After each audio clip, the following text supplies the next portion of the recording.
Eu convido todo mundo, quem ainda não comprou, a levar seu exemplar da revista hoje, custa R$20. O pessoal de fora que está nos ouvindo pode procurar os militantes da Corrente ao Trabalho, que é a seção brasileira da Quarta Internacional, para adquirir a sua. E ela, o que tem essa revista, né? Em primeiro lugar, eu preciso destacar que tem a entrevista com o nosso convidado especial, com páginas sobre a situação na Itália e a greve geral. Depois a gente tem 6 páginas sobre a questão dos migrantes e da conferência no México em setembro do ano passado, que é um tema que tomou uma atualidade muito grande, né?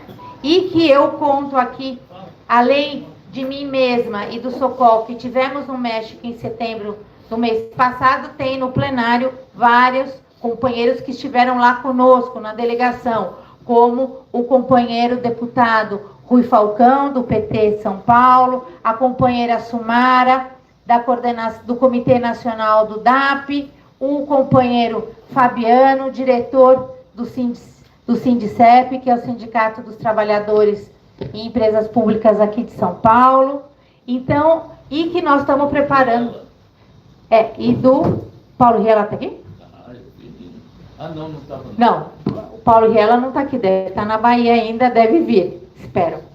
Bom, e além disso, a gente tem, essa reportagem tem 6 páginas. Depois a gente vai ter 6 páginas sobre a Palestina, que explica tintim por tintim o plano do Trump, e tem a posição histórica da Quarta Internacional, seja no seu documento de 1938, e seja depois num documento histórico também, quando da partilha em 1947.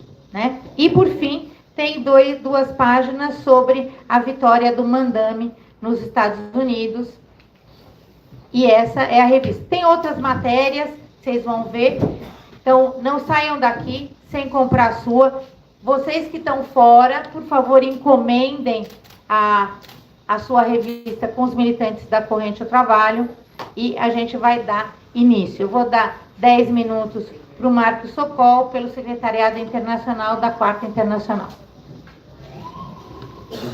Bem, boa noite às companheiras e companheiros, camaradas, na sala que estão nos vendo. Está dando para ouvir? Agora sim. Melhorou? Um dia eu aprendo. Bem, a capa da nossa revista é a resistência dos povos. A foto, bloqueamos tudo. O companheiro Maurício vai poder explicar. Quando a revista foi concebida, esse era um tema que expressava a resistência dos povos. Se a revista fosse concebida hoje, eu acho que o próprio Maurício concordaria, que a gente estamparia uma foto de Minneapolis como expressão da resistência dos povos, nesse caso, no coração do Império, em cima de um tema que os migrantes que nos cercaram, mas como mostra de resistência a uma política de extrema-direita, autoritária, que alguns chamam de fascista, mas que é uma coisa inaceitável, né? Utilizada de forma brutal para dividir os trabalhadores e para mandar mensagens ao povo de intimidação. Mas, ao mesmo tempo, provoca uma greve de 75 mil, uma greve de um dia em Minneapolis, que o comício de encerramento tem 75 mil pessoas, 23 graus abaixo de zero. Mas vocês podem medir o grau de determinação de 75 mil que não apenas paralisaram, como era questão de mostrar a sua raiva. Isso que as reportagens todas mostram, raiva. Raiva do ICE, e inclusive protesta, até a Globo mostrou, contra o governador, que não os protege. governador democrata.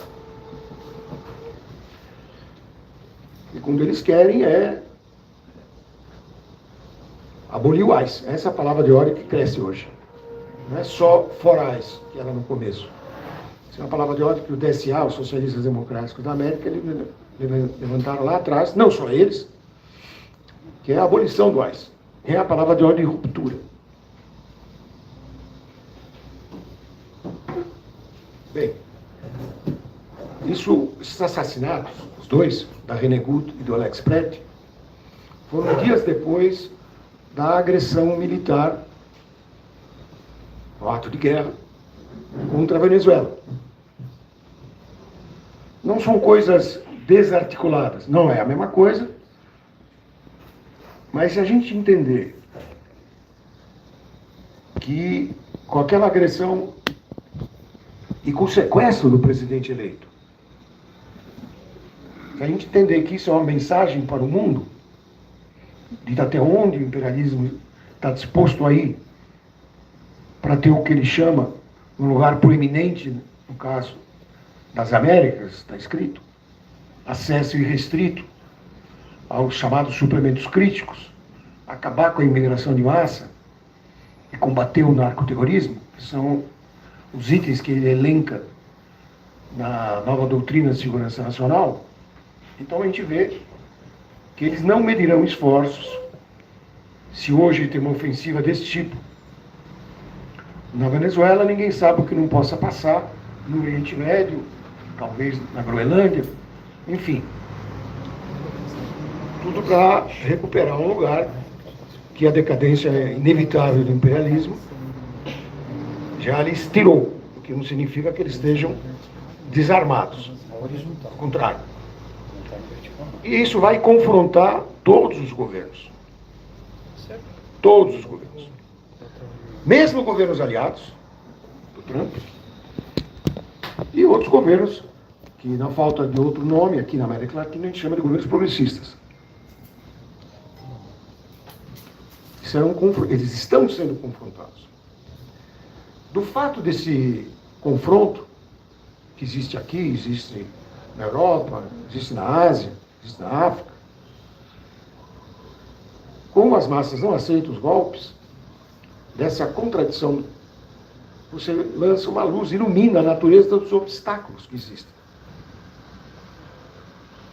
Então vocês verão nessa revista uma larga preocupação em dar a voz às vozes que existem no mundo, que tem uma visão de ruptura com o imperialismo, que é o contrário da conciliação, da colaboração ou da cooperação. Na verdade, é uma forma de ajudar a um movimento que nós não inventamos, que existe como produto da luta de classe, em que trabalhadores jovens buscam se emancipar das carcomidas organizações tradicionais. Então ocorrem essas rupturas. Não apenas em política e palavra de ordem, mas organizacionais, em associações, movimentos e mesmo partidos. Nós nos damos como tarefa articular esse conjunto numa política de resistência, de ruptura com o imperialismo. Ajudar que esse movimento encontre o seu caminho. Eu vou citar aqui uma deputada estadunidense, dos Socialistas Democráticos da América, Rashida Tlaib, que é uma deputada palestino-americana,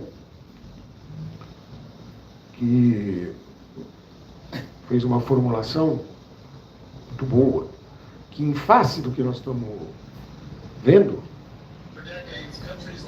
qualquer medida, ela diz, nada menos que a abolição do AIS é uma traição frente ao fascismo.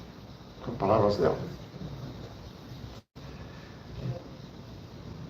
Por outro lado, desde já, essa reação dos Estados Unidos, de massa, estamos falando de Minneapolis, mas houve 300 cidades que manifestaram agora, sexta-feira passada, e está prevista uma nova onda de mobilizações nesse próximo final de semana. Não acabou. Então, isso aí nos permite alavancar a preparação da jornada continental, que no caso de São Paulo vai ser no dia 14, e que no continente é de 8 a 14 de março. É uma campanha que nós estamos fazendo no Brasil, junto com os companheiros do Diálogo Ação Petista, que assumiu o patrocínio de trazer essa proposta, a qual foi capaz de associar outros setores do PT e gente que não é do PT ou que é sem partido, todo tipo de pessoas que compuseram uma delegação muito representativa, que a Bárbara fez menção, à Conferência do México. O que tem de novo nesse terreno é que alavanca, uma expressão que eu estou utilizando, por um clima que mudou. Assim, nós estamos convencidos que nós temos que sair às ruas, com a força que a gente seja capaz de reunir em todas as cidades que for possível. Porque nós vamos dialogar com uma opinião pública, com trabalhadores, de outra maneira. Há 2 meses atrás, você precisava contar uma história para você ser entendido. Hoje, você levanta um catraz, solidariedade com Minneapolis, Trump assassino, abolição fora ICE, acredito que você vai ser entendido.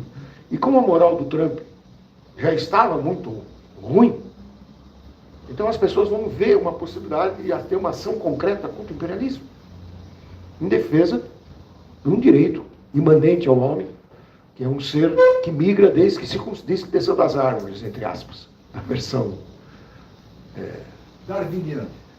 darwiniana. O homem é um animal que se move, que migra, busca o melhor para si. É um direito natural, que o capitalismo preserva para si capital, que tem uma liberdade de movimentos cada vez maior e mais instantânea, mas que ele nega aos trabalhadores e aos povos. Bem, eu não poderia não falar do meu país. Eu vou falar de alguma coisa que contata com o nosso convidado italiano, que, na nossa opinião, não foi uma política acertada, foi uma política errada.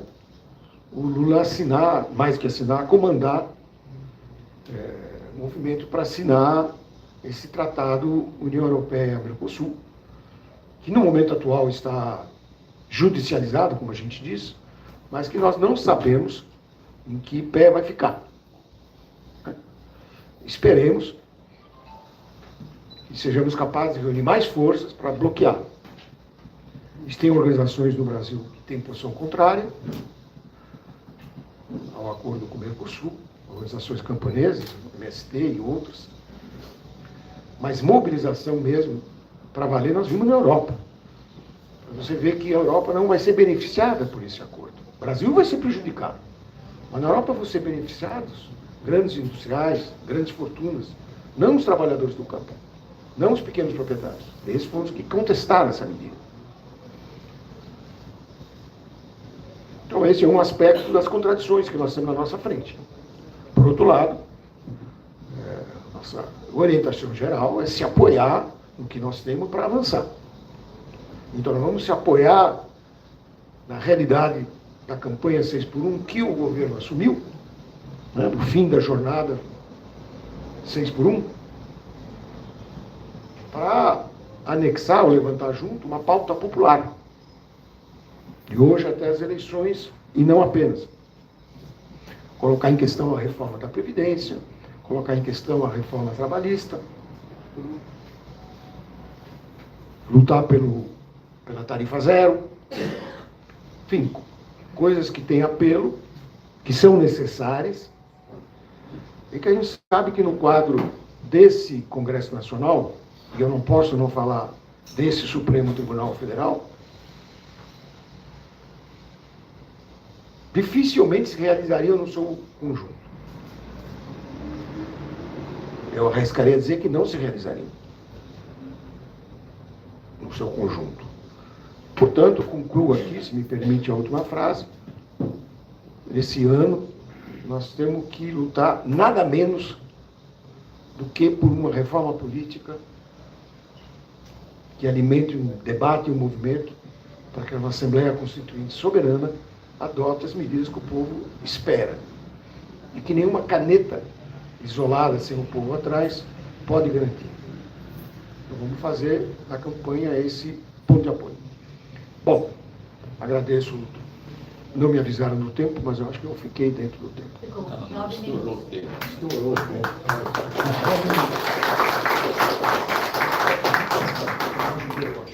Agora eu vou passar a palavra para o nosso convidado, Maurício, e ele vai se apresentar. Funciona? Sim. Um pouco mais perto. Bom, boa noite, pessoal. Muito obrigado para poder estar aqui com vós e falar sobre a situação na Europa e na Itália. Já a primeira coisa, desculpa o meu português, que é um pouco italiano, um pouco espanhol, não se entende muito. São Paulo é normal. É normal? Ok, então é um português paulista. Eu vou tentar apresentar 2, 3 coisas sobre a conjuntura italiana, europeia, mas sobretudo com as perguntas foram bastante claras, que também sobre a mobilização que tinha na Itália por a questão da Palestina, porque eu acho que essas mobilizações mostraram que é possível lutar, que é possível também vencer, e que é possível somente se temos uma forte organização que pode intervenir na realidade social. Não é espontaneísmo, não é uma coisa que nasce da nada, o resultado de um trabalho importante. Então, vou tentar dividir um pouco essas temáticas na minha intervenção. O meu nome é Maurizio Coppola, sou da Itália, sim, eu sou do partido Potere al Popolo, Poder ao Povo. Eu faço parte também do grupo que se ocupa das relações internacionais. Isso foi também a razão porque eu fui no Brasil, na última semana, fui em Salvador para participar da Conferência Nacional do MST. E foi muito interessante viver de perto as discussões também de um movimento social tão importante no mundo todo, não é só no Brasil, eu acho. E como nós fazemos parte também da articulação da Assembleia Internacional dos Povos, como Potere al Popolo, eu cheguei aqui também para ter diálogos com outras realidades políticas e sociais aqui no Brasil. Então, vamos começar com um pouco da situação geral na Europa, porque acho que é importante ver que agora, no mês de fevereiro, vai ser 4 anos do começo da guerra na Ucrânia. A invasão russa foi os 22 ou 23 de fevereiro, não me lembro mais no detalhe, mas são já 4 anos que a guerra continua. E agora, nos últimos dias, também na Folha de São Paulo, hoje, tem um artigo que fala de 1,8 milhão de pessoas, soldados mortos na guerra na Ucrânia. Esses são números incríveis. Independentemente da veracidade desses números, a guerra é uma coisa feia, que só produz morte e destruição. A guerra está continuando, mesmo se tem diálogos para tentar encontrar um acordo de paz, não parece que esse acordo de paz vai chegar muito cedo. É uma coisa que vai continuar essa guerra. A única coisa que parece certa é a partilha da Ucrânia após o fim da guerra. Para a Rússia vai tomar o Donbass e a Crimeia, territórios importantes, tanto por razões geopolíticas, porque vai ser como uma parte neutral entre a Rússia e os países da OTAN, da NATO. Do outro lado, também por razões econômicas, porque o Donbass é um território importante por a indústria pesada, por as matérias-primas. Então, a Rússia vai pegar um pedaço da Ucrânia. Ao outro lado, tem os Estados Unidos, que já firmaram um acordo com a Ucrânia para os direitos de acesso às matérias-primas do território da Ucrânia. Em especial as terras raras, que são essenciais agora, toda na pela da alta tecnologia, na corrida pela alta tecnologia. E a Europa também já tem a parte da Europa. A Europa já tem o papel de investir 800 bilhões de euros em 10 anos para reconstruir o país. Então, você sabe, reconstruir um país significa também controlar um país. É capital privado que vai ser investido e que vai ter uma volta da investição. Então, o dinheiro que as empresas europeias vão fazer. Então, isso é a peleia, a questão na guerra na Ucrânia. Tem uma partilha do território ucraino, dos interesses econômicos ucrainos, com os capitais russo, estadunidense e europeu que têm um interesse lá dentro. A Europa tem, nessa situação, é incrível como a Europa, durante que a guerra na Ucrânia continua, o continente europeu entra em um processo de profunda transformação, que marcará os próximos anos e décadas. Estamos dentro de uma economia de guerra, como nós falamos na Europa, que vai influenciar muitos setores das sociedades europeias. Essa economia de guerra se manifesta em várias formas. Se manifesta, sobretudo, um forte investimento no setor do armamento, claramente. A União Europeia já dá 800 bilhões de euros para investir no setor do armamento, em um programa que se chama, no inglês, Readiness 2030, que se traduz em estar pronto até o 2030. Então, a Europa quer ser pronto até o 2030 para continuar a fazer a guerra, porque se você produz armas, as armas são para fazer guerra. Então, esse programa é muito claro nisso. Então, a coisa é clara, que tem dinheiro para as armas, mas não tem o dinheiro para os direitos sociais das classes trabalhadoras. E nessa coisa de gastar mais dinheiro para as armas, para a indústria bélica, eu acho que uma coisa deve ser muito clara. A primeira é que a indústria europeia não tem a capacidade para produzir as armas exigidas. O resultado é muito claro. Os bilhões de euros que vão ser investidos vão ser transferidos diretamente na indústria bélica dos Estados Unidos, porque os Estados Unidos é o maior país de produção de armas. E o acordo o acordo tarifário que a Europa firmou no julho de 2025 consolida essa lógica. Não é somente a implementação de tarifas de 15% para os produtos europeus, mas também bilhões e bilhões de euros que vão ser investimentos europeus nos Estados Unidos no setor energético, industrial, para comprar armas. Então, quando os Estados Unidos dizem que precisamos 5% do PIB para renovar a NATO, a OTAN, não sei como se diz em brasileiro, NATO? OTAN. NATO é só em Itália. A OTAN, isso significa que é sobretudo dinheiro que os Estados Unidos vão receber do público, do setor público europeu e das empresas privadas que vão investir nos Estados Unidos.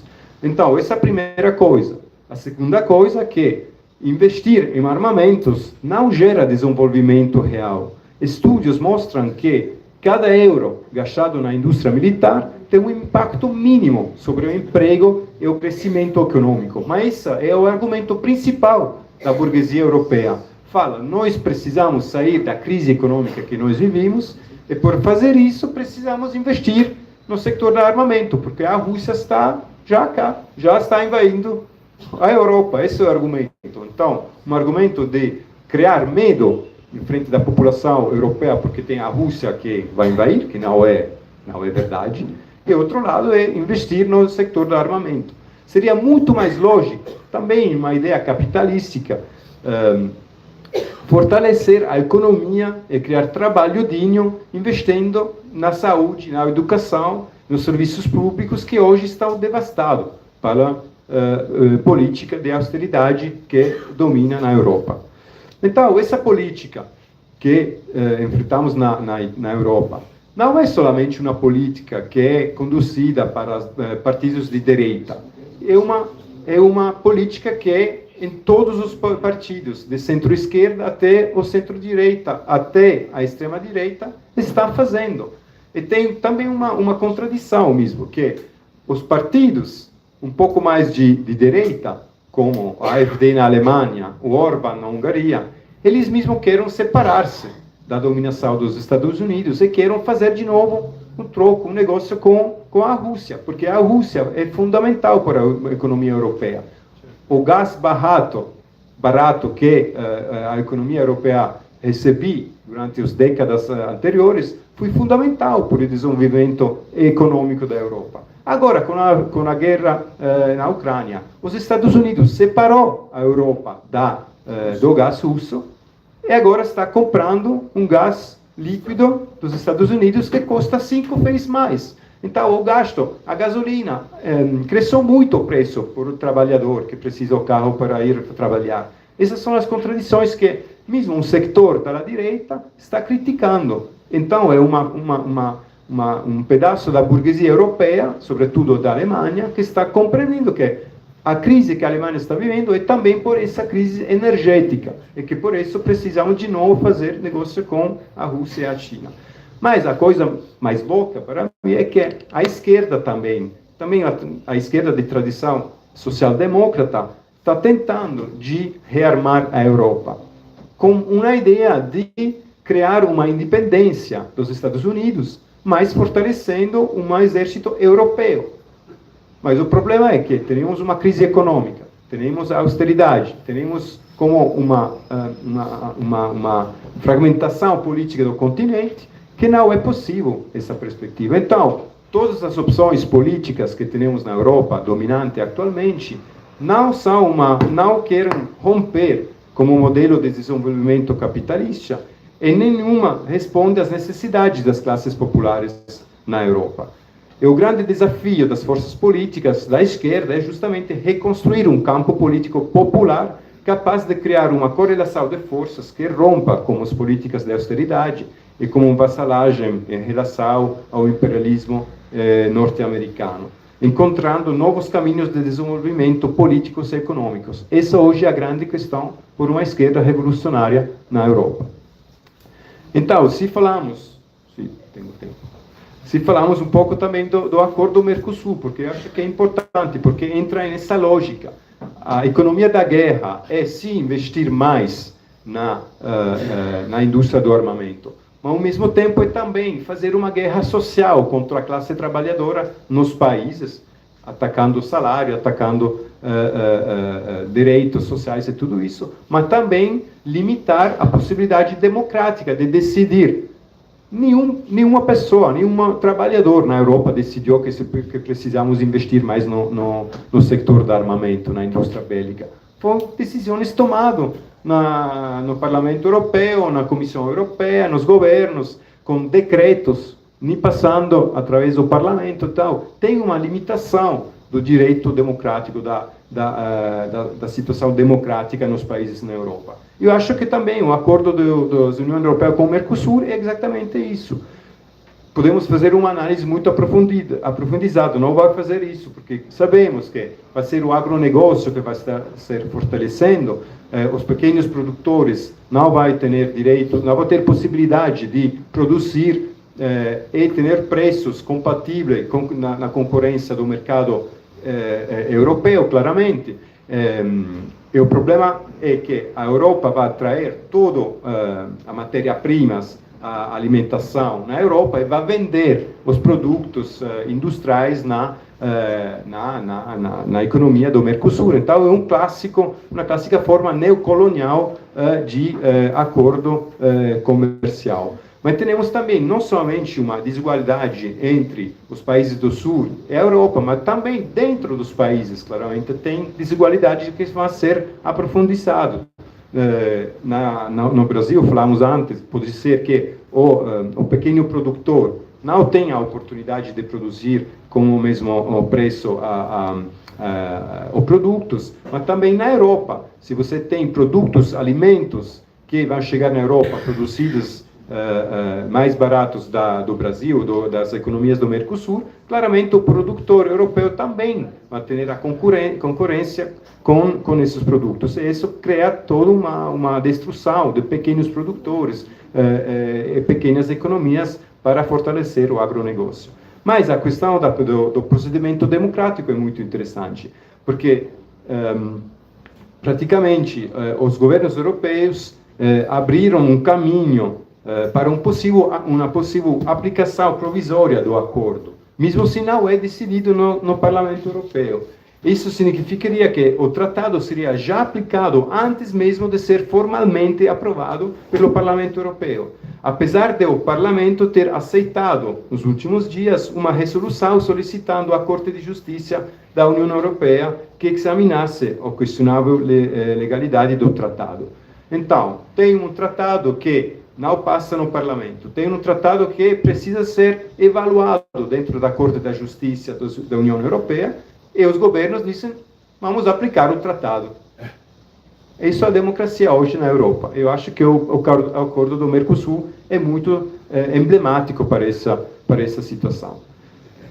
Para chegar na questão da Itália, porque acho que a Itália é também um país onde eu milito, é o país onde tuvimos... 15 minutos, sim. Perfeito. Vou falar um pouco, tentar de caracterizar também o governo italiano, porque acho que tem muitas perguntas sobre o caráter natura do governo de Giorgia Meloni, que é uma mulher que saiu à presidência, que chega de um partido que se chama Irmãos da Itália, Fratelli d'Italia. Então, eu sou por homens, não é para mulheres. São fratelli, irmãos, não é? E tudo isso, no debate, muitas vezes, a pergunta é, mas nós estamos vivendo em um fascismo, é um regime fascista, a Itália. Eu acho que seria o melhor falar de fascismo.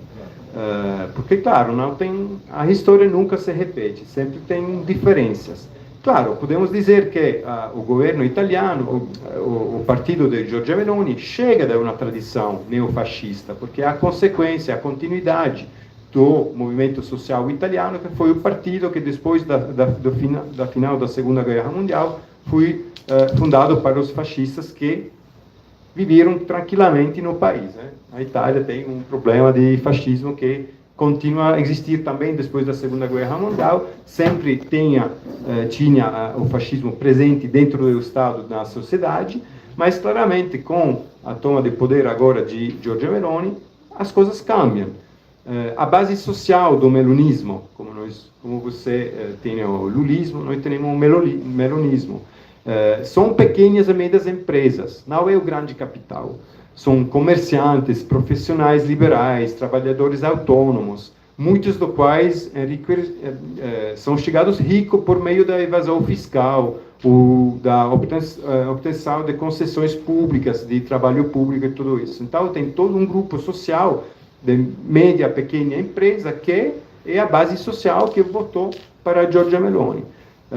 Com só poucas grandes empresas, as empresas do armamento, por exemplo, a empresa que produz armas. Claro, tem um interesse que tem a Meloni no governo, porque vai dar o dinheiro para produzir mais armas. E também tem uma parte da classe trabalhadora. Não se pode dizer que não tem uma parte da classe trabalhadora que votou por Giorgia Meloni. Mas a coisa interessante é que quando a Giorgia Meloni chega ao governo, no setembro de 2022, você podia pensar, é um governo fascista, então tudo vai cambiar. Não cambiou praticamente nada. Tem só uma continuação do que já foi feito para outros governos na Itália. Na política externa, desde os primeiros dias, após as suas eleições, em setembro de 2022, Giorgia Meloni afirmou claramente sua posição atlantista, então, com conexão com os Estados Unidos, totalmente compatível com os interesses dos Estados Unidos e da União Europeia. Antes, durante a campanha eleitoral, antes de 2022, ela sempre falou, quando ele vai no governo, vai romper com a União Europeia. Não é isso. É o contrário. É uma maior integração na União Europeia, um fortalecimento também da direita dentro da União Europeia. Porque a questão da política econômica, também você pode pensar que vai ter uma revolução econômica. Não, não é isso. Em nenhum momento houve uma ruptura com o modelo neoliberal de desenvolvimento econômico. Meloni continua defendendo os interesses das pequenas e médias empresas, promovendo políticas de moderação salarial, precarização e liberalização de relações de trabalho. Giorgia Meloni se opôs firmemente à criação de um salário mínimo legal. Na Itália não tem um salário mínimo legal. Você pode ter salário de 3, 4, 5 euros para uma hora de trabalho. Existe no sul da Itália um salário de 800 euros, 900 euros, 1.000 euros máximo. Não dá para viver nas grandes cidades. Ela sempre disse, não precisamos um salário mínimo legal. Ela também aboliu o auxílio social destinado aos trabalhadores pobres. Então, claramente, um ataque à classe trabalhadora. Então, ela sempre falou, vamos defender a classe obrera italiana, o povo italiano vai ser defendido. Não é isso. Não tem uma política nem nacionalista, de verdade nacionalista. Também na política social, sim, lá umas coisas estão cambiando, estão mudando. Um reforço do controle social, uma criminalização do dissenso, o despejo dos centros sociais, ocupações habitativas, a defesa incondicional das forças policiais. Vimos também na Itália, gente que foi matada pela polícia, e como na maneira de Trump, também ela defende radicalmente a polícia. Políticas anti-imigrações que continuam, etc, etc. Então, tem um fortalecimento de um caráter um pouco autoritário da Giorgia Meloni, mas eu acho que não é simplesmente porque é a Giorgia Meloni, mas porque há necessidade de um capitalismo em crise. O capitalismo em crise precisa de governos autoritários. E isso nós vemos no mundo todo, também na América Latina. O Milei, na Honduras, na Bolívia, etc, etc. Temos uma tendência ao autoritarismo que é uma resposta à necessidade do capital de ter o controle do território, o controle da classe trabalhadora.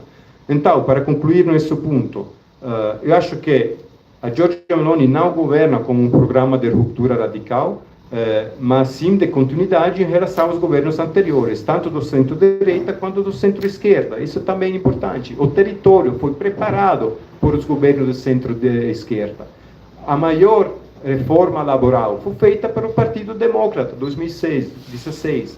Uma reforma, na introdução da colaboração com a guarda costeira da Líbia, para controlar a chegada dos migrantes. Foi feito para o ministro do Interior da época de 2016, Marco Minniti, que foi um dirigente dos jovens comunistas na época do Partido Comunista, que foi do Partido Democrata e que fez essa conexão com a Guarda Costeira da Líbia, para interromper a chegada dos migrantes. Então, tudo isso foi preparado, e agora a Giorgia Meloni só trabalha no terreno que já foi preparado. Eu acho que é muito importante compreender isso.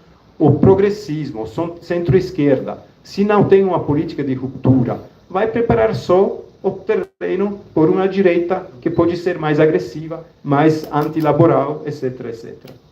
Uma segunda coisa, com isso eu não quero minimizar o perigo autoritário na Itália. Existe o governo atual. Os ataques aos direitos da classe trabalhadora é claro.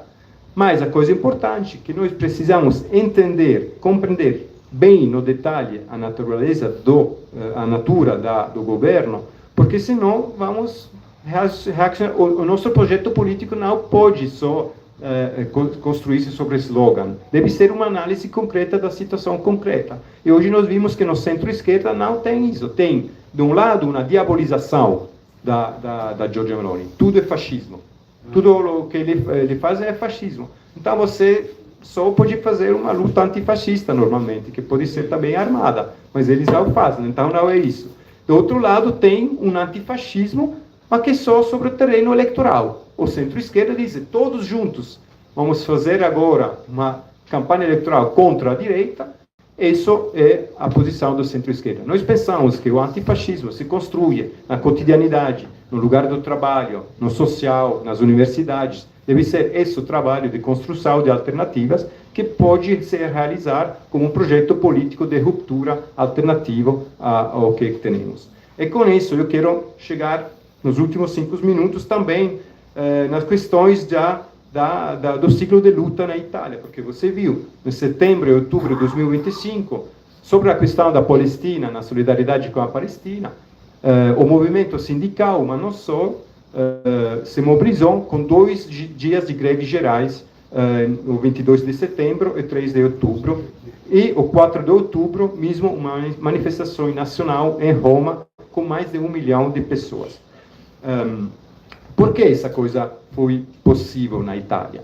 Porque na Itália não conhecia, durante 15 anos, movimentos importantes. Sim, sempre tinha movimentos, mas pequenos, nunca em uma dimensão nacional como essa. Eu acho que foi, sobretudo, por 3 razões fundamentais. A primeira foi que é a centralidade da resistência palestina. Sem a Palestina, essa coisa não pode fazer-se. Por quê? Porque o povo palestino não se vê como uma vítima, mas como um ator que resiste ao sionismo, resiste à ocupação. E tudo isso foi muito claro nas imagens que foram transmitidas, que chegaram na Europa, na Itália. Os jovens no Telegram vão ver as imagens do genocídio. É um impacto incrível. Eles dizem, como é possível que o povo palestino fica em Gaza, fica lutando contra a ocupação? E não é desde o 7 de outubro de 2023. São 80 anos que estão fazendo essa resistência. E isso chegou na cabeça, na imaginação também da população italiana. E produziu uma coisa que nós nominamos um impulso ético. Então, a coisa importante compreender é que não foi uma questão econômica de salário que a gente fez a greve geral. Foi uma questão da Palestina, que a Itália continua a mandar armas para matar os palestinos. A Itália é o 3º país que manda armas na Israel, depois dos Estados Unidos e da Alemanha. Então, a Itália protegeu sempre diplomaticamente, politicamente, o governo de Netanyahu. O genocídio, legitimou o genocídio. Os meios de comunicação de massa, a RAI, República, todos que se definem de centro-esquerda, só a voz da Israel foi no jornal. Então, a população disse, não, agora terminamos com isso. Então, esse impulso ético puxou a gente a tomar, a pegar a rua e fazer esses greves gerais. A segunda coisa é a centralidade da organização. Porque se você vê do Brasil na Itália, do 22 de setembro, 3 de outubro, você pode pensar, foi a espontaneidade não, da classe trabalhadora. Então, não foi isso. Do primeiro dia, agora eu vou contar a história só a partir do 7 de outubro de 2023. A história é muito mais da trás. Mas a partir do 7 de outubro de 2023, quando começou essa fase do genocídio, porque também isso deve ser claro, o genocídio já existe desde 1948, o mínimo. Então, essa fase de intensificação do genocídio a partir de 2023, a primeira universidade no mundo que foi ocupada para os estudantes por a Palestina foi em Nápoles, novembro de 2023, muito antes que nos Estados Unidos. Mas, claro, a Itália é um país periférico, então não se fala disso. Mas foi como também um começo de toda a construção de uma mobilização sobre a Palestina. A Palestina foi muito importante para nós na Itália. A minha geração foi politizada com a Palestina. Nós orientamos a nossa politização ao Frente Popular por a Libertação da Palestina, Leila Khaled, os comunicados que foram traduzidos em inglês. Tem uma conexão permanente com a luta do povo palestino. Essa tradição nós tentamos de traê-la dentro do corpo juvenil estudantes na universidade. O 25 de abril publicamos um pequeno livro como Poder ao Povo que se chama A Questão Palestina e Nós. Porque a questão palestina é uma questão que e também do povo italiano, da classe trabalhadora italiana. E tentamos de explicar toda a história da luta da Palestina, etc, etc. Foi um livro muito importante para mobilizar dentro das universidades. Fomos convidados em 80 territórios da Itália para apresentar o livro. Isso foi a criação da organização capaz, depois de 2 anos, de fazer uma greve geral, de ser um ator ativo dentro da greve geral. Então, não é só simplesmente a espontaneidade, não é uma coisa que nasce de nada, mas um trabalho cotidiano. Cada vez que nós, em frente da universidade, com um panfleto para explicar, 3 de nós, só 30 pessoas pegam o panfleto e tudo. Tudo isso fez parte de uma construção de uma coisa que pode explodir em um certo momento. Então, isso eu acho que é muito importante para a militância comunista. Todas as coisas que fazemos são importantes, porque são elementos de construção de organização. Isso é claro, e a luta pela Palestina na Itália foi muito clara com isso. Então, isso foi o segundo elemento. Eu vou concluir com o terceiro elemento, que é fundamental. O rol da classe trabalhadora. Quando a classe trabalhadora italiana e, sobretudo, os trabalhadores portuários na Itália decidem entrar a fazer parte do movimento palestino, é um salto qualitativo. Não só quantitativo, mas qualitativo. Porque foi possível fazer a 2 greves gerais. Por que os portuários? A Itália tem muitos portos. E já no 2019, chegaram armas dos Estados Unidos, passando para a Itália, que devem chegar à Arábia Saudita para bombardar o Iêmen, na guerra da Arábia Saudita contra o Iêmen. 2021, de novo, armas dos Estados Unidos que chegam a Israel para matar a gente do povo palestino. Se desenvolveu uma consciência dentro da classe trabalhadora dos portuários sobre o significado de fazer parte da produção da guerra, da economia da guerra. Então, eles decidiram de parar, de interromper esse processo. Já no 2019, 2021, e com o genocídio também, 2023, 24 e 25. E no verão de 2025, decidem também de participar da Global Summit Flotilla, que foi dos barcos que foram da Europa, do porto do Tunis, mas também da Sicília, por Gaza, para provocar o governo de Israel para dizer: nós vamos tomar as ajudas humanitárias na Gaza, você não permite, não vamos fazer. Então, um operário do portuário participou da Global Summit Flotilla e os outros disseram: se vai ter uma interrupção só de 20 minutos do contato que nós temos na Itália com o camarada que está no barco, vamos bloquear tudo, bloqueamos tudo, vamos bloquear tudo. E isso foi a palavra que se concretiza em ação. E isso é uma coisa fundamental. Devemos compreender a luta que fazemos na Itália no setembro e outubro de 2025, foi uma combinação de mobilização de massa com ações direitas radicais liderada pela classe trabalhadora.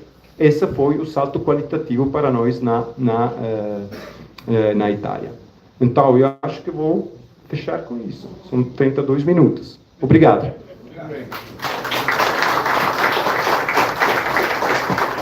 Então, eu queria agora, a gente vai partir para a segunda parte, que é chamar algumas pessoas para algumas falas. Então, para começar, o deputado Rui Falcão, do PT, também nosso entrevistado na revista.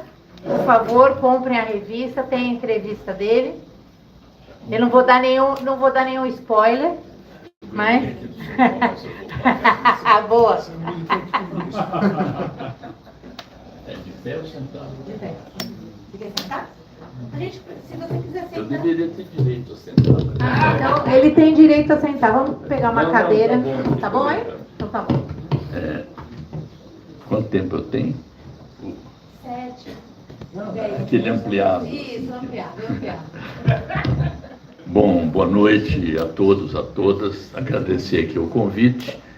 Saudar o Maurício Coppola, que fala um português quase sem sotaque. Parece que ele está na Moca, o sotaque dele. Mas Eu fiquei feliz de ver a capa da revista. Não pelo nome, porque verdade é o Právida, né? Mas pela faixa. Porque eu não via falar em bloqueio tuto ou greve geral desde 1979, quando teve a greve geral dos jornalistas, e depois, no ano seguinte, ou 2 anos depois, um dia de greve geral convocado pelas centrais sindicais. Então, fico feliz que isso volte à tona aqui no Brasil, na capa da nossa revista, né? Eu acho que esse relato, eu vou fazer comentários à margem, os caras sempre me chamam aí para fazer comentário, já que os dois aqui já deram a linha, eu vou fazer comentários. Primeiro, tanto a Palestina como essa movimentação na Itália, nos Estados Unidos, mostra que o internacionalismo é fundamental e existente. O PT, eu falo isso para relembrar, o PT na sua fundação se dizia anticapitalista, socialista e internacionalista, dizendo que solidariedade é a luta de todos os povos que lutam pela sua emancipação contra a exploração e a opressão. Pode parecer coisa antiga, porque está sendo obtlerada nos nossos documentos, mas a realidade mostra que o internacionalismo existe e ele é fundamental para quem defende um outro tipo de sociedade.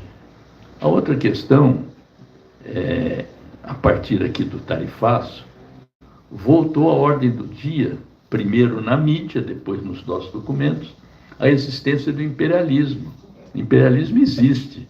O imperialismo yankee, que a gente está em desuso essa expressão, mas o imperialismo de várias maneiras. E o imperialismo nada mais é do que um estágio do capitalismo, assim como o neoliberalismo é uma manifestação do capitalismo.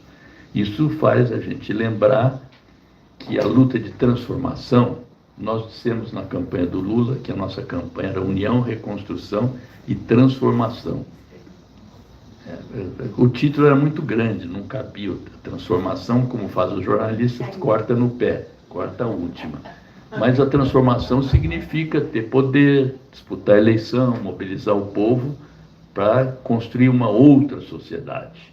Então, tudo isso está mostrando, a realidade vai recolocando na hora do dia aquilo que muitos querem esquecer. E na questão do imperialismo, que está numa crise brutal, não é a chamada crise final, apocalíptica, mas há contradições que enfraquecem, e a própria guerra, a própria produção de armas, é uma maneira de facilitar, de fazer com que a reprodução do capital, a reprodução ampliada do capital, continue. E há contradições. Agora, por exemplo, a China vendeu metade dos títulos americanos que ela detinha. E está comprando ouro e está comprando prata, que mostra a grande alta dos preços da prata, mais do que os preços do ouro, porque as pessoas precisam ter o bem material garantindo, já que o único país capaz de emitir sua própria moeda indefinidamente são os Estados Unidos. Então há uma crise que eles tentam afastar a qualquer custo. Uma das maneiras é reeditar a indústria de armamentos, e agora já se diz que não é mais o complexo industrial militar, mas é o complexo industrial militar, digital e de entretenimento, que são maneiras de também continuar essa reprodução. A propósito, me permito aqui um pequeno comercial, eu estou agora questionando, através de instrumentos que eu tenho como parlamentar, com requerimento de informações, por que nós compramos um software da Palantir. Não sei se todos sabem quem é a Palantir. Palantir é uma das empresas, um dos principais apoiadores do Trump, dirigida por um tal de Peter Thiel, que é um dos donos da Palpay, e que diz que talvez a liberdade já não seja tão fundamental no mundo atual. Ou seja, é um reconhecimento muito sincero, um sincericídio, quando a gente diz que até, mesmo na democracia liberal, capitalismo liberal, ele constrói barreiras, certos freios para a expansão ilimitada do capital. Então, eu não sei, eu quero saber por que nós compramos um software para o FNDE de uma empresa que, primeiro, desenvolve projetos e softwares para localizar pessoas na Palestina com precisão para matar. E que desenvolveu softwares agora para o ICE, para localizar imigrantes. Essa é a Palantir de quem nós adquirimos um software. Pergunto, primeiro, por que isso? Nós queríamos que a Embraer não vendesse aviões para a Velo. Denunciamos quando se vendeu lá equipamentos para Israel, estava no porto, o pessoal bloqueando e tal. Então, primeiro, essa questão, nós temos uma posição de solidariedade à Palestina, pelo menos em tese, no nosso governo. Segundo, não haveria um outro software. Para que esse software? Não podemos desenvolver aqui no país? Não teria um software mais barato? Que tipo? Então, essa semana estou protocolando um requerimento de informações, que é para, nem tanto para saber o que acontece, que eu sei por quê, mas para levantar o problema, até porque nós vamos ter, nas eleições, que é o que todo mundo fala agora, só pensa em eleição, é uma intervenção clara, que já existe, estadunidense, aqui no Brasil, nas eleições. Para quem é mais jovem, isso já ocorreu concretamente antes de 64. Antes do golpe, houve dois movimentos. O primeiro criando o IPES, que era um think tank para produzir material para a direita aqui, contra o João Goulart, contra o comunismo, contra a República Sindical Comunista, assim por diante. E o outro era o IBAD, que era para fazer caixinha, na verdade uma caixona, caixa 2, para eleger os deputados da direita. Hoje, talvez não se dê dessa maneira. Há canais de conexão financeira mais fácil do que transportar dinheiro físico, mas há a intervenção das Big Techs.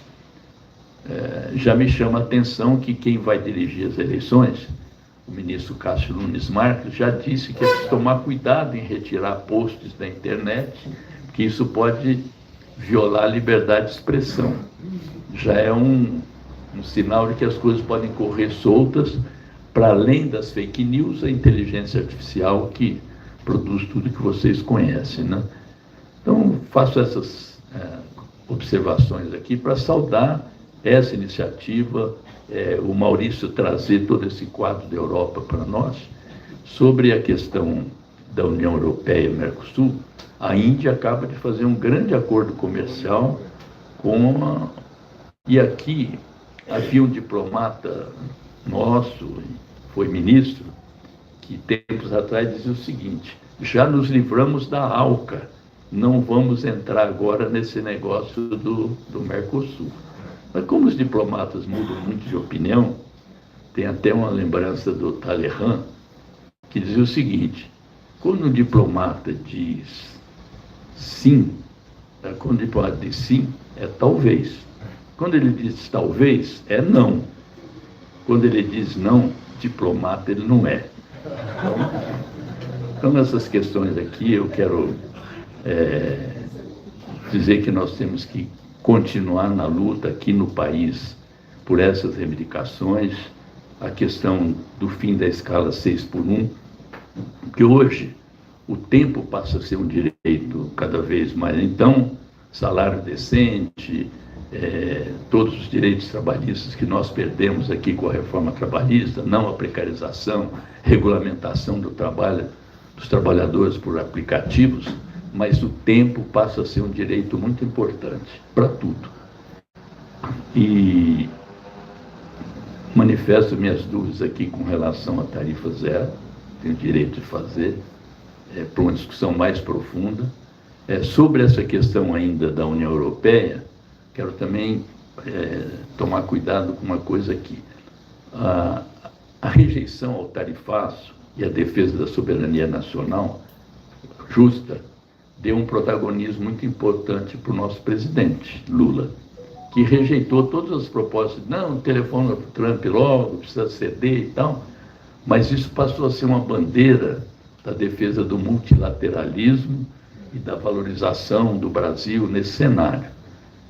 Acho que seria melhor, junto a isso, falar da importância da luta pela integração dos povos da América Latina, ou do continente, do Caribe, que são coisas já que nós participamos, faz parte da nossa luta, da nossa diplomacia. Então, não deixar de lado essas questões, para não pensar só no multilateralismo, porque, como diz também o primeiro-ministro do Canadá, essa ordem global aí, ela está liquidada. Tem uma outra ordem sendo construída e nós deveríamos intervir nessa ordem com a questão do internacionalismo, com a luta de todos os povos.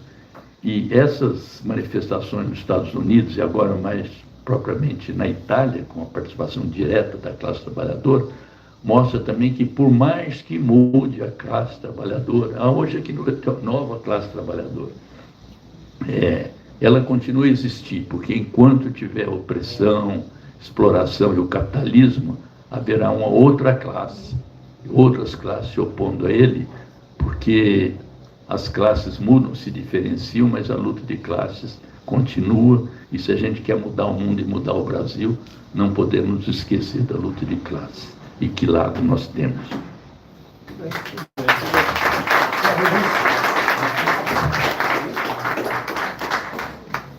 Agora eu queria chamar para tomar a palavra a Jana Silverman, que é do DSA, Socialistas Democráticos da América.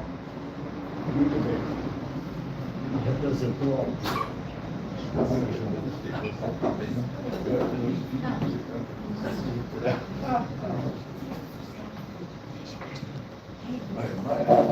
Maurício, palmeirense. Bom, boa noite, companheiros, companheiras. Mais uma vez, obrigado pelo convite, estar aqui com vocês, discutindo temas de interesse internacionalista e socialista. E, obviamente, fiz questão de participar para conhecer o companheiro Maurício. Eu sei que nossas organizações também estão começando o processo também de se conhecerem, e aí a gente tem muito interesse em fortalecer essa relação também. Mas aí só para... Enfim, é impossível falar em 5 minutos ou 5 minutos extendidos no que está acontecendo.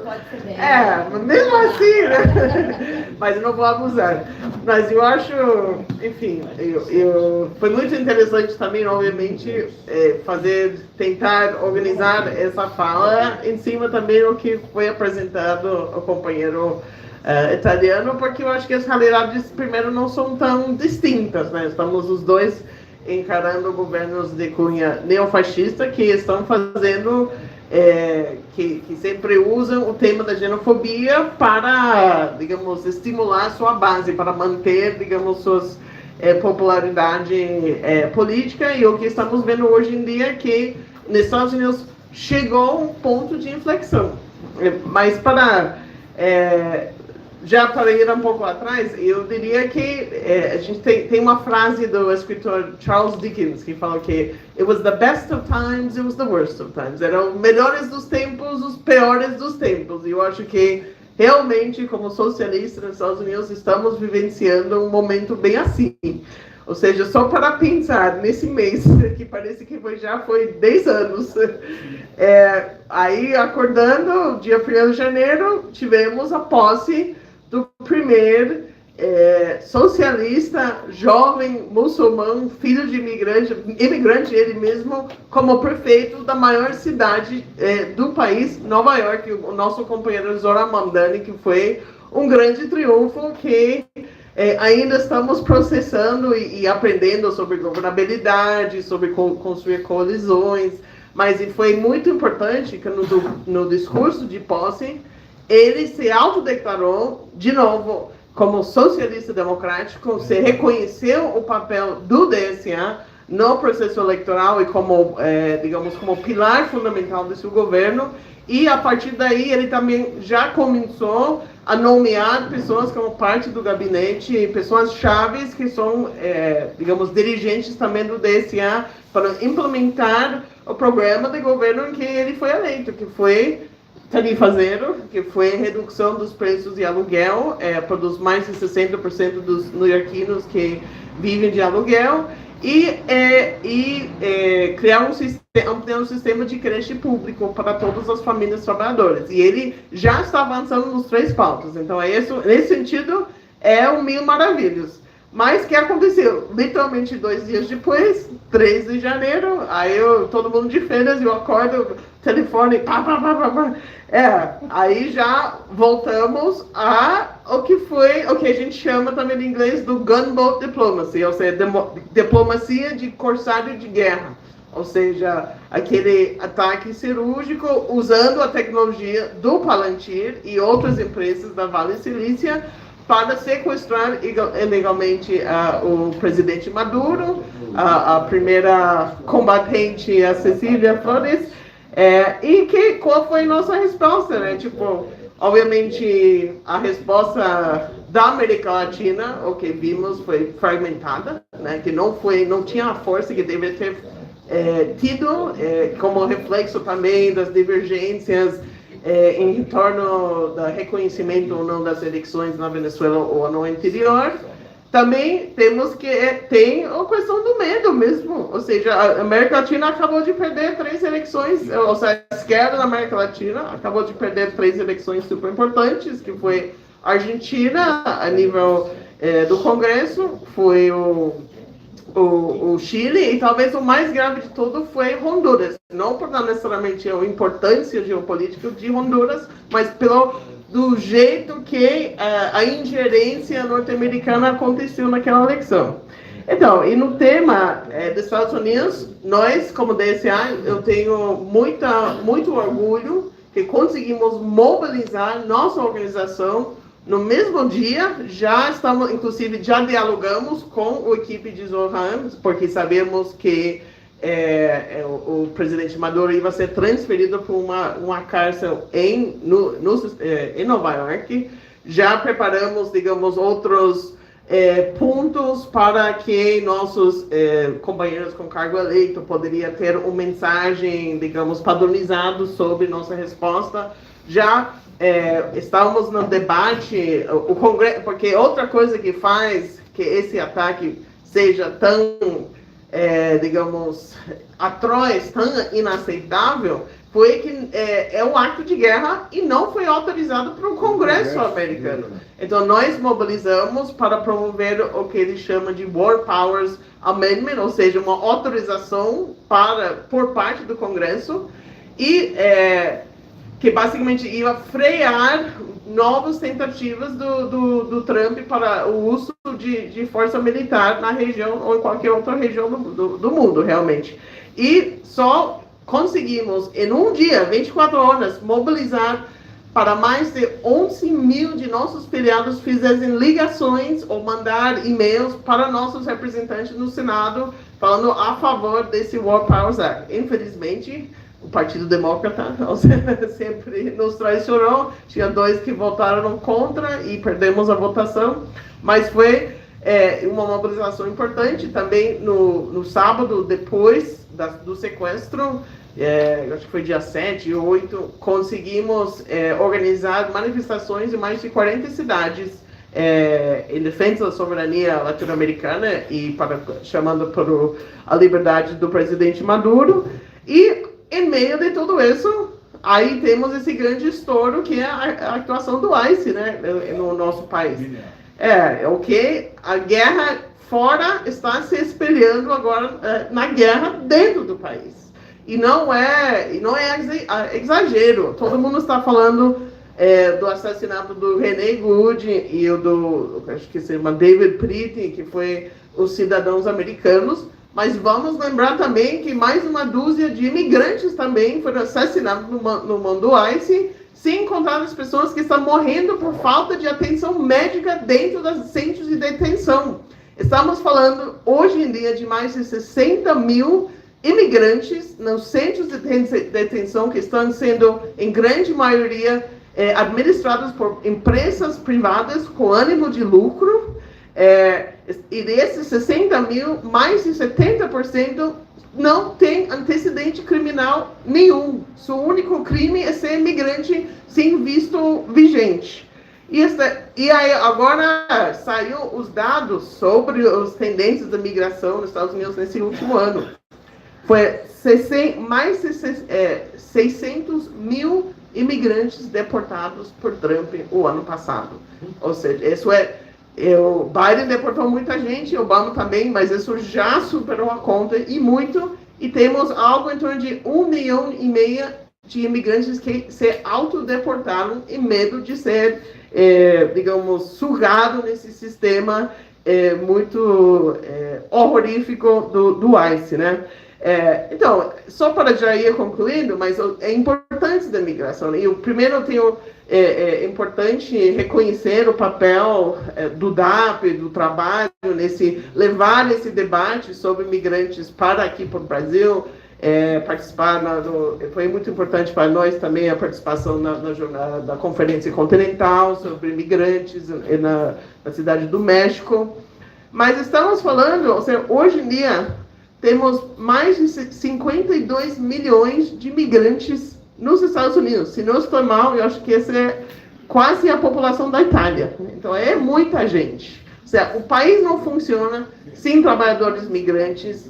Ou seja, e não é só uma questão econômica, é uma questão cultural, uma questão social. Não existe cidadão americano que não tenha amigo ou conhecido migrante hoje em dia. Então, isso realmente é uma questão que está estimulando grandes mobilizações, ou seja, realmente uma coisa que chega aos corações e mentes de todos os americanos. Ou seja, essa questão da xenofobia, supremacia em base de uns ideais neonazistas de supremacia branca, isso não vai colar com a classe trabalhadora norte-americana, não está colando efetivamente. Agora a grande questão é como vamos direcionar essa energia, essa vontade de lutar que estamos vendo, e não é só Minneapolis, também a gente viu manifestações de litoral a litoral, ou seja, Portland, Chicago, Nova York, Los Angeles, e tenho muito orgulho de saber que membros e dirigentes do DSA estão dentro de todas essas lutas. Então, ok, para concluir mesmo, eu acho que é importante agora já acompanhar, e obviamente nós também fazendo nosso trabalho de dentro, para colocar para que toda essa energia se desemboque em algo que vai fazer uma mudança estrutural no país. Porque vamos lembrar, a última vez que a gente viu mobilizações em massa nos Estados Unidos foi em 2020, aquele famoso Black Lives Matter.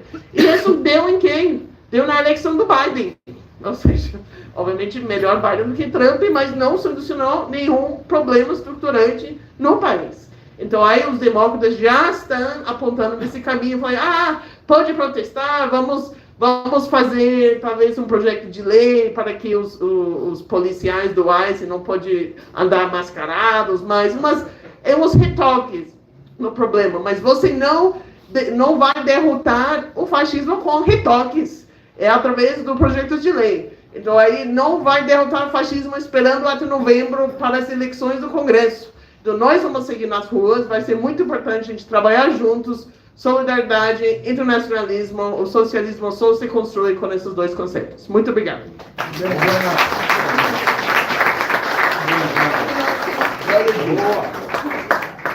Bom, agora eu quero chamar o companheiro Genuíno, ex-presidente do PT, dirigente histórico.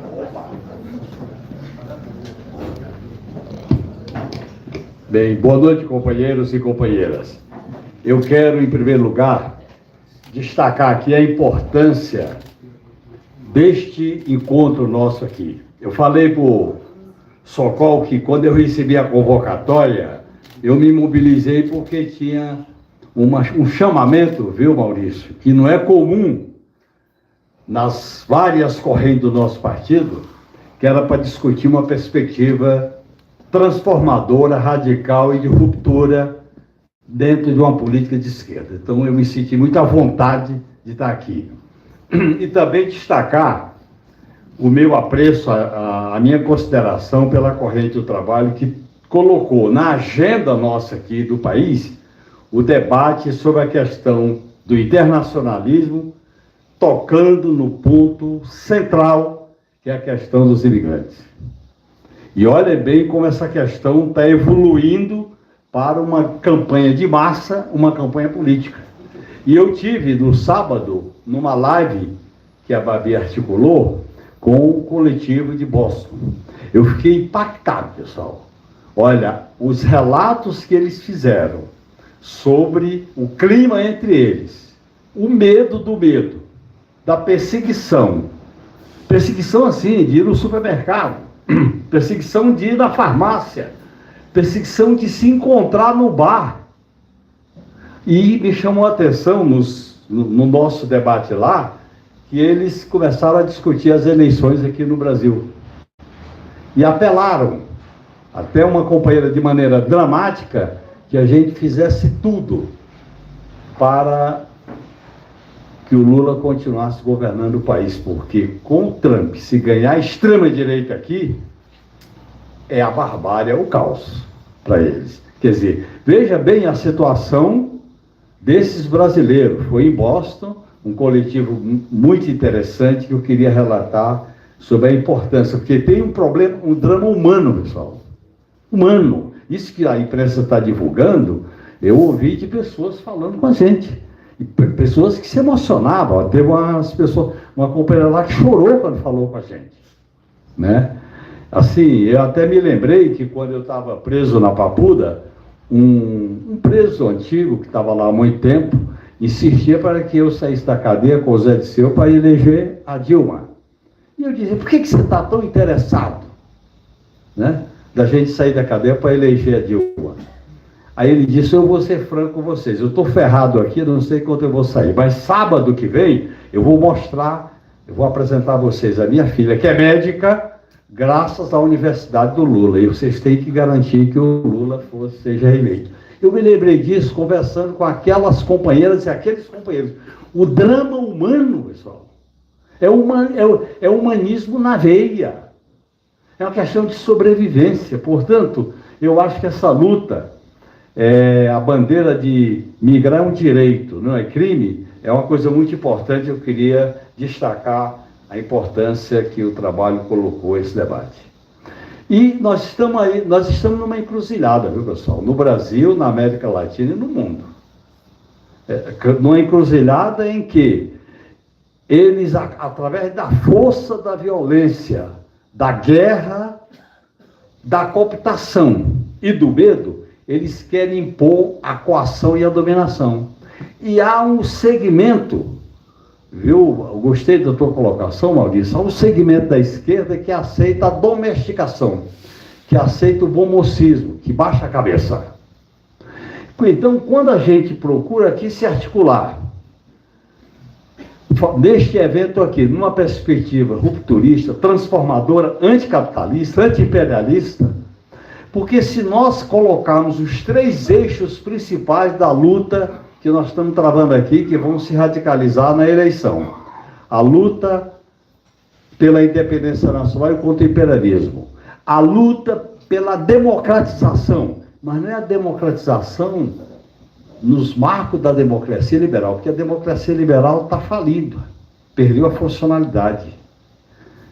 Se nós não colocarmos uma perspectiva transformadora da luta democrática, em que as bandeiras da reforma política, dos direitos, a bandeira do sistema eleitoral, a bandeira dessas emendas individuais, se isso não tiver direcionado para uma concepção de uma reforma profunda no Estado, que só será viável através de uma Assembleia Nacional Constituinte, livre e soberana. Portanto, nós temos que colocar essas perspectivas. Como é que nós vamos enfrentar a luta anti-imperialista, a luta em defesa da soberania nacional, se nós não colocamos uma perspectiva rupturista? Olha a situação da defesa no Brasil. O Brasil, pessoal, está sem defesa. Não tem defesa dissuasória. Olha a questão da integração latino-americana. Quer dizer, nós temos que ter políticas de enfrentamento, e que são políticas rupturistas, não são políticas de acomodação. E colocando nesses temas a pauta do povo, a pauta popular. A jornada, a isenção, saúde, educação, salário mínimo.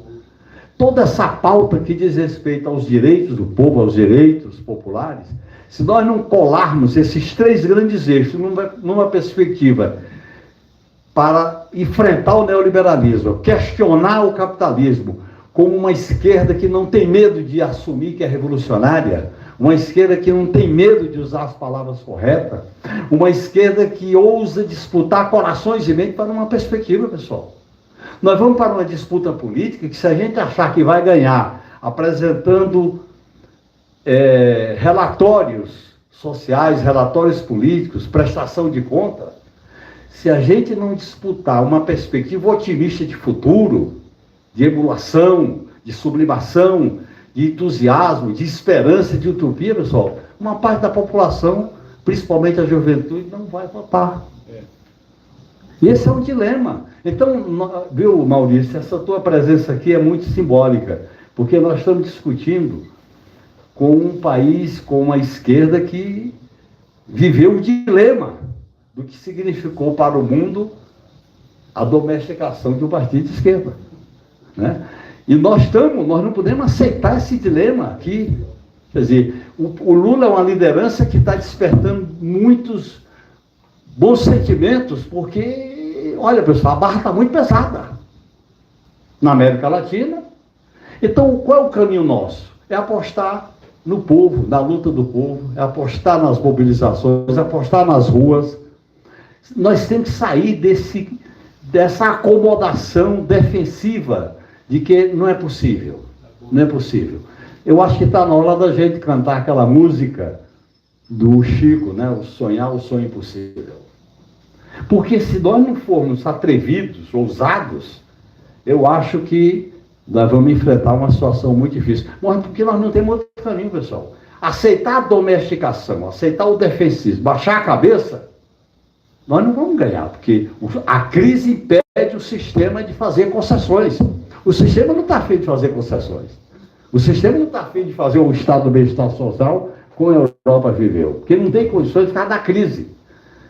O sistema oferece a arma, a mentira, o tiro, a violência e sai de baixo, né? Quer dizer, então eu acho que nós estamos numa situação, pessoal, muito, muito grave, mas ao mesmo tempo nós estamos aqui entre companheiros e companheiras que se reúnem para discutir uma coisa de agenda. Nós não estamos discutindo aqui a agenda eleitoreira, nós não estamos discutindo a agenda dos cargos, nós não estamos discutindo a agenda das coisas. Nós estamos discutindo aqui a agenda das causas. Nós estamos discutindo as causas que justificam a razão de ser da nossa militância política. Portanto, eu queria agradecer esse espaço, viu, companheiro Socol, os companheiros do trabalho, de maneira muito resistente, colocou essa questão. Desde aquelas primeiras reuniões na Câmara, né? Aquela reunião da Câmara que a gente fazia para discutir a questão da preparação da Conferência do México. Primeira vez, né? Então eu acho que isso mostra que esse caminho da resistência, da persistência, da determinação é o caminho consequente e digno da esquerda. Muito obrigado e parabéns aos companheiros da Corrente do Trabalho.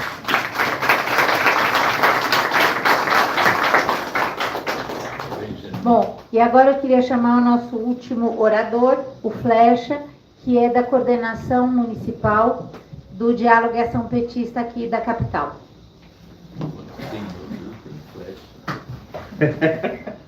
Cristiano Junta. Cristiano Flecha. Companheiros, eu quero, em primeiro lugar, fazer um convite para todos vocês.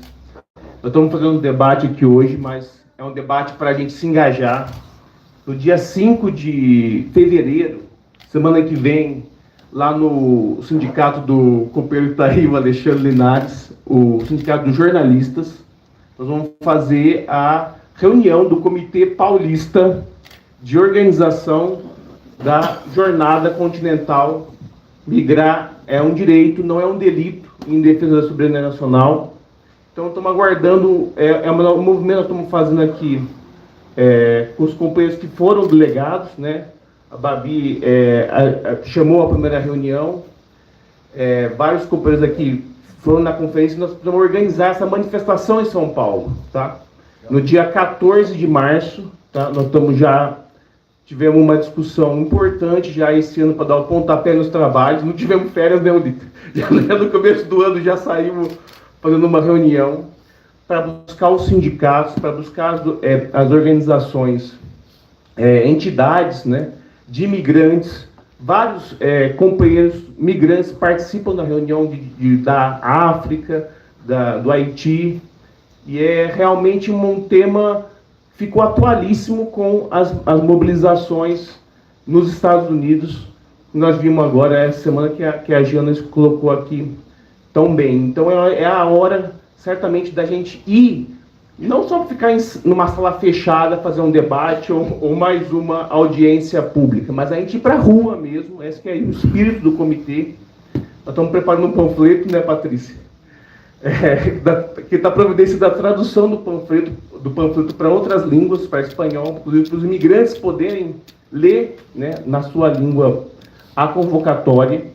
Então, eu quero chamar todos aqui a participar dessa atividade no dia 5 para ajudar compor o Comitê Paulista de Organização da Jornada, que nós temos tudo para construir uma grande mobilização no dia 14, na Jornada Continental.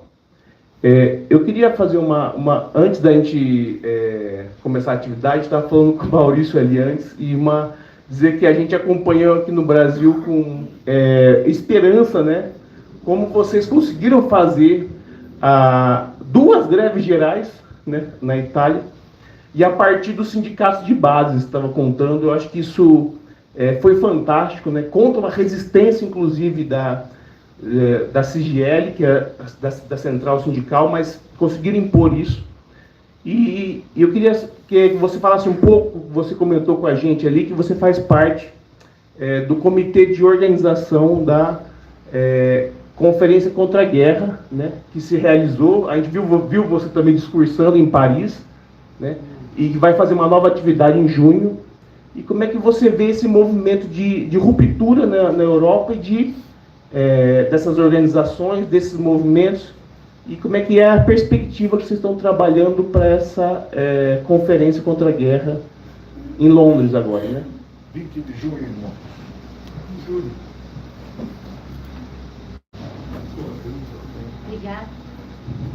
Obrigado, Flecha. Agora a gente vai passar a palavra primeiro para o Maurício e depois para o Sokol, para a gente terminar a nossa atividade ainda até a gente queria terminar até as 9, vamos terminar umas 9h15. Maurício, com você. Muito obrigado. Vou tentar limitar em máximo 10 minutos. Tenho 3 pontos que queria aprofundizar. O primeiro ponto é conectado com o internacionalismo. Eu acho que é muito importante.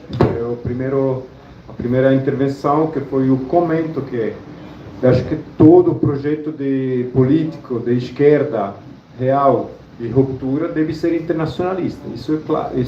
Eu acho que a época que estamos vivendo mostra também essa necessidade. A guerra na Ucrânia, o caso da Venezuela, a questão da Palestina, são todos elementos que mostram que o imperialismo, também na Europa, estamos de novo falando do imperialismo. Mesmo os jornais liberais falam de imperialismo de novo.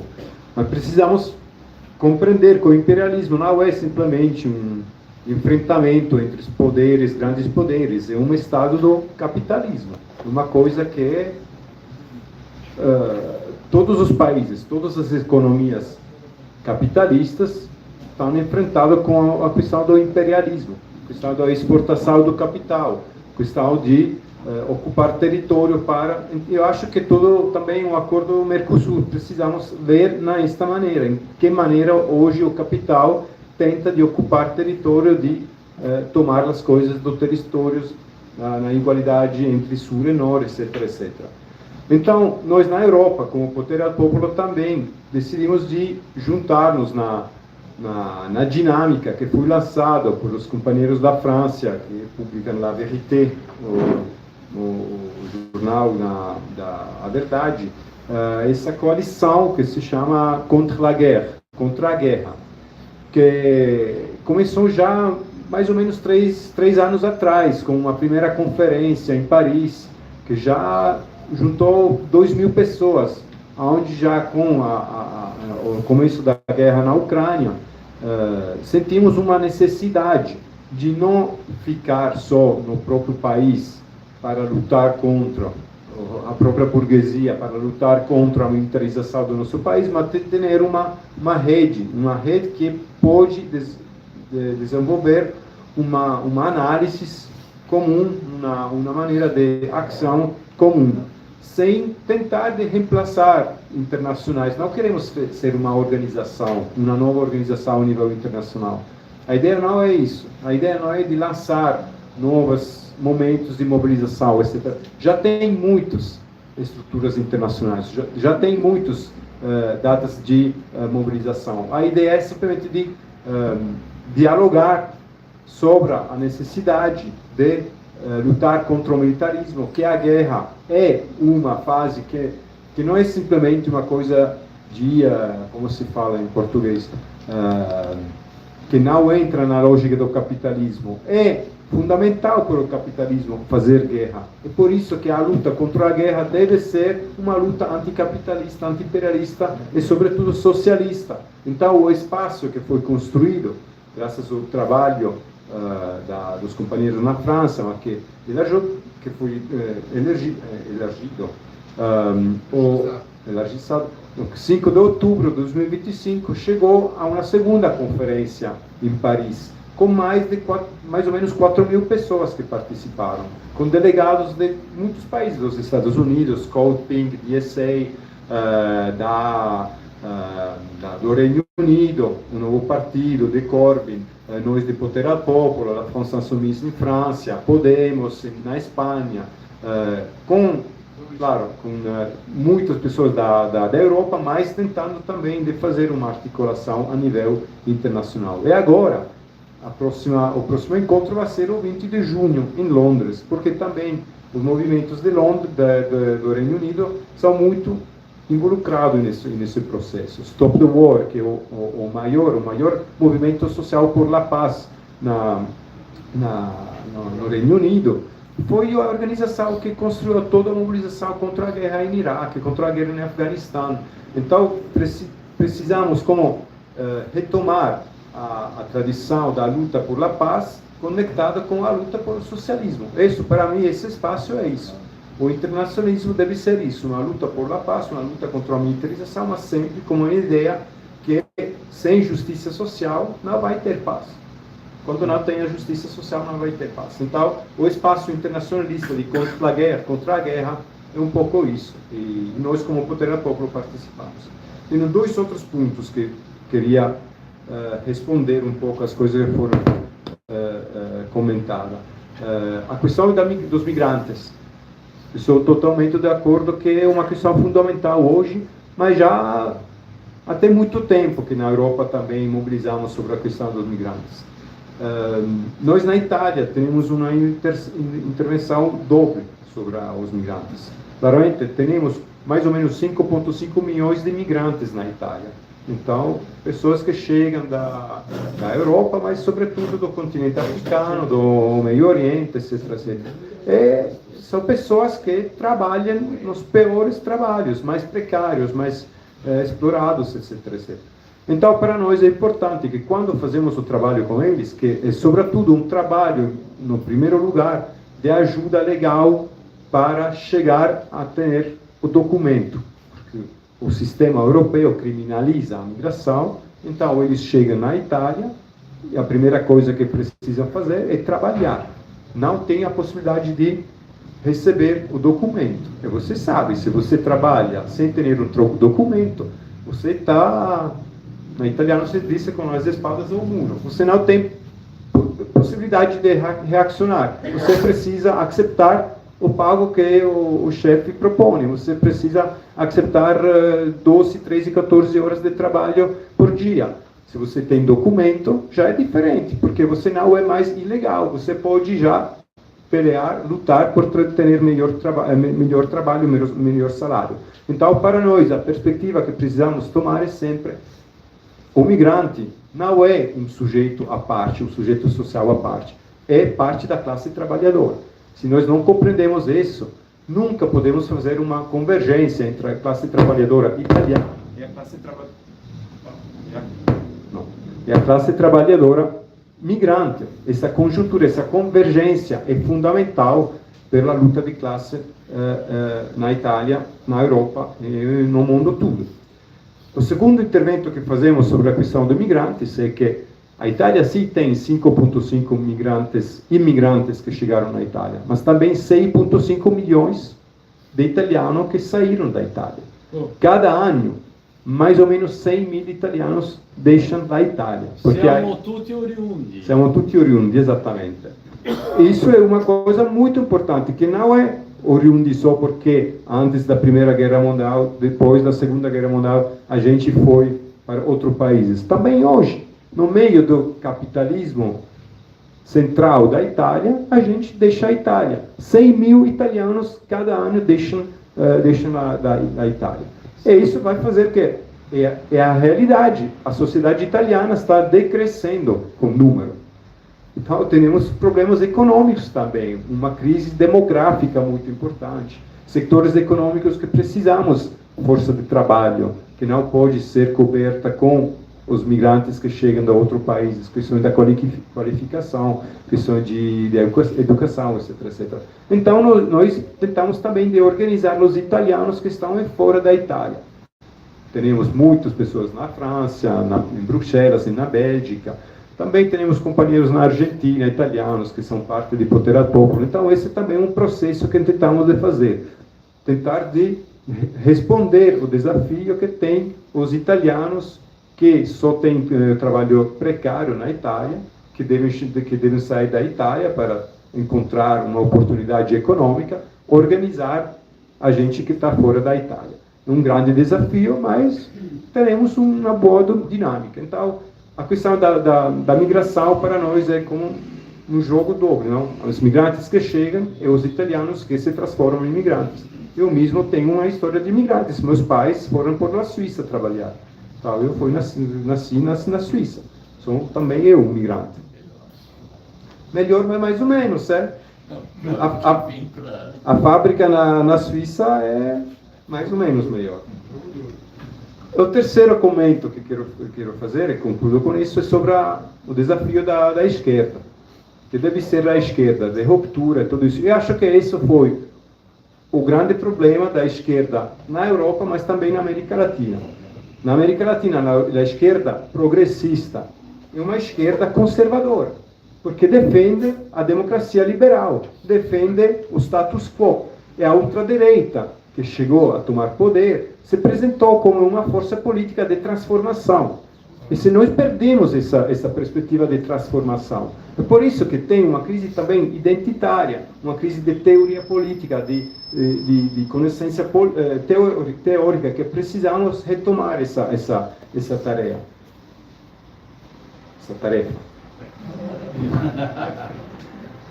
Eu acho que é fundamental. A esquerda não pode ser uma esquerda de ruptura se não compreende esse grande desafio. Na América Latina, como na Europa também. Obrigado.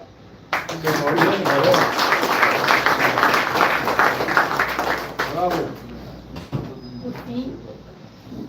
Marcos Socol. Eu vou ser breve, bem breve. Acho que estamos aqui na mesa todos muito satisfeitos com o debate que houve aqui, as exposições. O internacionalismo está no nosso sangue. No caso da corrente do trabalho, não, sem demérito de ninguém. E essa é uma coisa que nem sempre a gente consegue dar a dimensão que deve ter. Nem sempre. Nós temos um juízo crítico, inclusive, sobre nós mesmos, sobre certos momentos. Eu acho que a gente tem contribuído, como algumas pessoas citaram, na medida da nossa responsabilidade.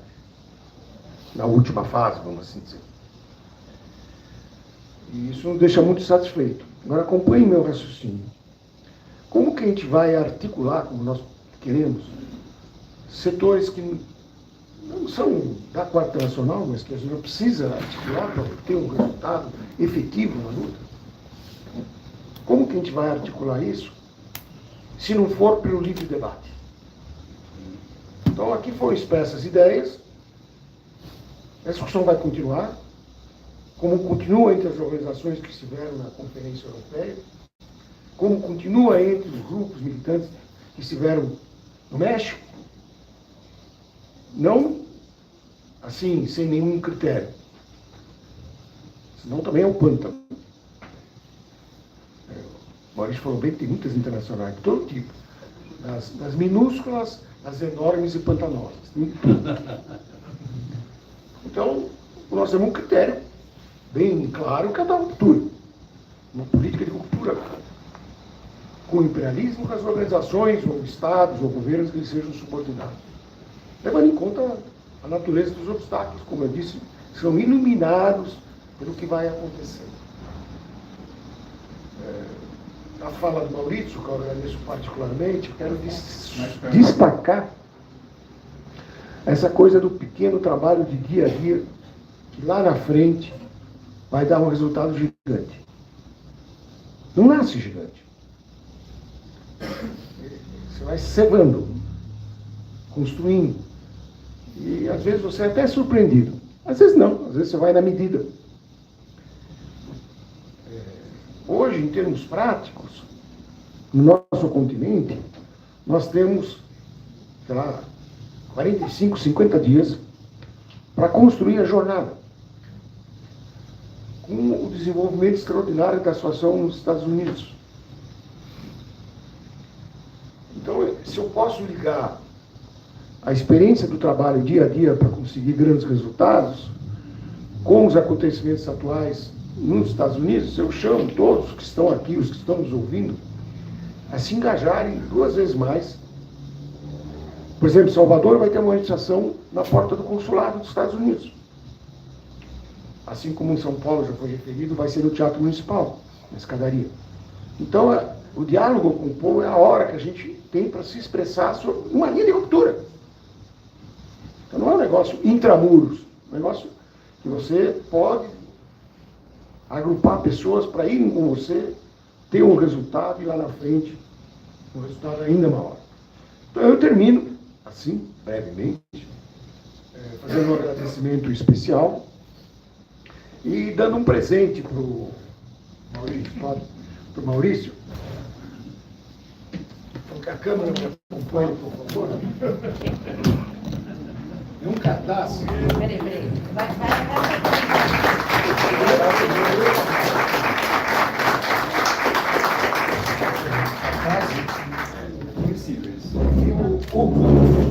Para quem não sabe, Falar no microfone. Isso. o Ogum, que está dito aí, na tela não dá para ver, dentro tem um São Jorge, que é o Trotsky de capa e espada, né, durante a Guerra Civil, que era para dialogar com os camponeses analfabetos e ortodoxos, por isso que a cor é púrpura, que é a cor da igreja. Mas o lance do Ogum não tem nada de russo.